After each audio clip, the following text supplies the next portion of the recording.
Welcome, guys. Today I'll be hosting the assignment for cross cultural management. We are Group 20, and before we actually jump into our assignment, I would like to introduce our small international team, joined on the right side by our locals from Finland, Ilwana, Emilia, and Susanna, and then on the left side, Diane from Sri Lanka, and then followed up by Chad, Patrick, and I, representing more or less Germany. And as you can see, we do have an international film, and that kind of gives us the hint for today's presentation. We'll be analyzing a foreign movie, and the movie we chose for that case is Outsourced, which was produced in 2006. Let's begin this presentation. Stay tuned and enjoy. Okay, before we start, we have to look at what the film is actually about. The film is called Outsourced. So the film is about how one company from America is outsourcing to India. So we have two cultures colliding, two worlds colliding. One of them being the Western America, and then the other India. And we have two completely different cultures um, hitting or impacting on each other and kind of reflecting on their differences. And the film does it by taking the journey of Todd, who is an American that is tasked to train the local team in India, and he has to deal with all sorts of problems around that. So it all starts with Todd actually introduced to India, coming from America, and then ending up in the train station in India. And he's faced with a completely new environment. And we learn a lot about the perception of different cultures. And then we actually go over already and meeting one of the other persons. And who is this taxi driver? The person who is supposed to replace Todd in the future and the one he is supposed to teach. So then the film goes on and we go end up in a call center, but then Todd again is faced with a lot of cultural diversity, and we first actually realize how huge the gap is between the two walls. And there he meets Puhut, Asha, and the rest of the diverse team, and we have kind of a narrative showcasing both the beauty and complications between that cross-cultural connection. Then the film kind of ends up with them trying to resolve the skill gap or the difference, and pushing the local team to the expectation of the Americans. And by that, we see a lot of different interactions on different levels. And that's kind of our goal for today, that we would like to analyze what happens when you step out of the comfort zone, and we will look into these different layers, what the film is exploring, and what we can learn about cross cultural experiences. So the film portrays the foreign culture and rely on some stereotypes and cliches in many ways. So about the cultural practice, so there is the significance of the importance of family and community in the Indian culture, such as importance of respecting elder people and the social interactions such as sharing, and of course the traditional Indian clothing, language, and the food. So, of the stereotypes, so the film deals with some typical stereotypes related to cross-cultural differences and the portrayal of the India in particular. So the Indians are portrayed in the film as very traditional Indian people, such as very helpful co-workers at the workplace. And about the cultural misconceptions. So the film uses situations where the Western protagonists experience these cultural misunderstandings with these Indian co-workers. But in this film, these cultural differences are mainly amusing misunderstandings. And about the cliches, so authors deals with some typical Indian cliches such as spicy food, crowded public spaces, and unfamiliar social norms in American versus Indian culture. About the cultural cliches, so in the movie, these Indian characters follows a certain cultural cliches such as lively and colorful living and Indian dancing. About their religion. So the film uses elements associated with the Hindu beliefs, which reinforce the image of India as a religious conservative country. And about the traditional dress code, so Indian characters in this movie are displayed as a traditional dress, such as saris for women and dhoti for men. This may reinforce the image of the India as this old-fashioned and traditional society.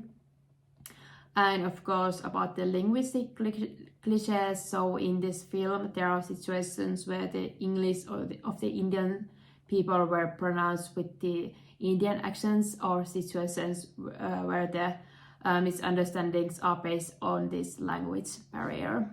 In terms of the cultural dimensions we discussed during the course, the movie Outsource gave plenty of examples on how different the American and the Indian culture is. And on the slide, you can also see some of the cultural dimensions we discussed. And I want to talk about some of them and give some examples how they were picked up in the movie. Starting with the power distance. In the movie, it became very clear that the Indian culture has a much higher power distance than the American culture. And this was, for example, when the movie started and then Todd was going the first time to India. He was always introducing himself to his colleagues and co-workers as Todd. And those people, like these colleagues, usually talked to him or referred to him as Mr. Todd. So they were much more formal than he expected them to be. So this was one example where you could see that the power distance was much higher in the Indian culture. Also, very important and interesting point, the individualism versus collectivism. Usually in Indian culture, the collectivism is much more valued.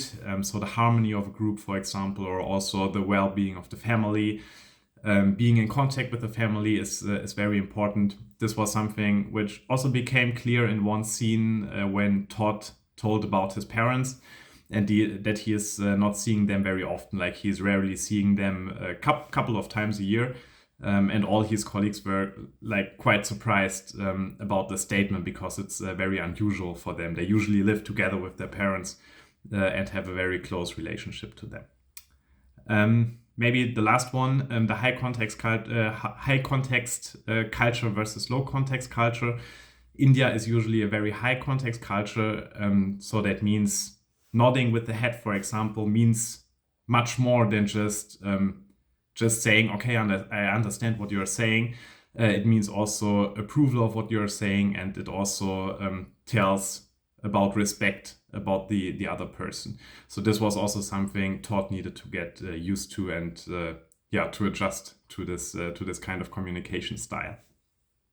To succeed in an effective communication, the message should be transferred and that should be understood by the receiver. There are two ways of communication. One is verbal communication and the other is non-verbal communication. I found a perfect example for both of these. So please watch this part. Hey, hey, मेरे घर आना. Hi. खाना खाने को. I'm sorry, I don't know. I don't have any. क्या नहीं बोलता यार. चलना. एक बार आ तो सही. हाँ. You want me to come over? हाँ हाँ. आजा. हाँ. So in this example, although they used and speak two different languages, but they were able to communicate each other, and they were able to pass their messages. And in verbal communication, they use intonations, pitch, and volume. And in other hand, in non-verbal communication, they used their body language and some signals.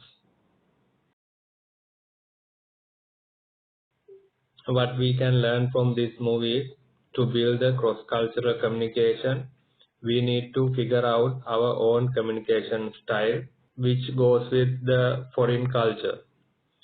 To do that, we need to analyze their culture and need to have respect towards their culture, and we should avoid attribution errors. So Cultural norms and values encompass the shared belief, behaviors, and standards within a society, shaping individuals' interactions and also influencing societal expectations. In the movie, we see cultural values from two different cultures, so from the India and from the US. The values and norms we see from India are, for example, hard work and honesty, and from US, more of individualism and striving for personal gain. In the movie, the main character, Todd, experiences many cultural shocks when he is first arriving to India. Most of his problems in the beginning stem from his lack of motivation about learning about the culture and the norms before landing or arriving to India. In addition to understanding cultural norms and recognizing and adapting to them, the knowledge of local land and environment is essential for successful business integration, as seen in Todd's challenges in the movie. When expanding business to a new country, understanding the culture and the cultural norms is fundamental in order to achieve the best possible outcomes. With expatriates, the culture shock can be reduced with training about the new culture and the norms they are about to experience. The training should be adjusted depending on how different the host country is. And also, knowledge of the local language is very beneficial because it's possible that not everyone in the host country speaks or understands English. Culture of continuous learning and adaptation within the organization is crucial for long-term success in global markets, fostering resilience and flexibility in the face of evolving cultural dynamics. I will be discussing the challenges and the successes of adapting to a new culture and telling you a little about how our movie displayed it. In our movie, our main character, a white American man, was forced to move to India to work and train new employees. His negative mentality and all of his pre-assumptions towards the culture came crashing down once he realized that Americanizing a company in a foreign country was not going to work. He had to be open-minded and be open to learning new things about the culture. He had to ask the right questions, and he got to know the employees better. He became friends with them. He got local friends, and he actually got to enjoy and experience the culture that he was now living in. And once he did that, he realized that encouraging his people, his employees, to be themselves was the only way that they were going to get to their goal. And that is exactly what he did. He encouraged them to dress however they wanted to express themselves through their culture, and in only that way was he able to actually get to the goal that was set for them. Like it is said, a culture is shared and learned, and he was able to emerge in the culture fully after he was able to be open-minded about it. It is just like Dolan and Kamamura said in 2015, no culture is right or wrong, no culture is better or worse. All cultures are just different, and by realizing that and by being open-minded to learning the new cultures, it is way easier to get around all the negative things in the way. So we finish our analysis. So we have the big question, what do we actually take away from this movie? What should businesses and individuals take away? And there's really two things that we think as a group are essential for our cross-cultural environment. And the first one being have an open mind. It sounds simple, but you have to go into these cross-cultural environments with an open mind and be accepting. You have to understand that not every culture is like your own one, and there will be differences. And if you're able to accept them, you're able to work with them, which sounds really simple, is yet really complicated. On the other side, going kind of hand in hand with the open mindedness is you have to bring knowledge. You have to prepare yourself and understand other cultures. The more knowledge you possess as an individual from and for another culture, the better you're able to understand and predict and actually work with that other culture. So thank you very much for everyone that listened. Thank you very much to this awesome team. Wish everyone the best.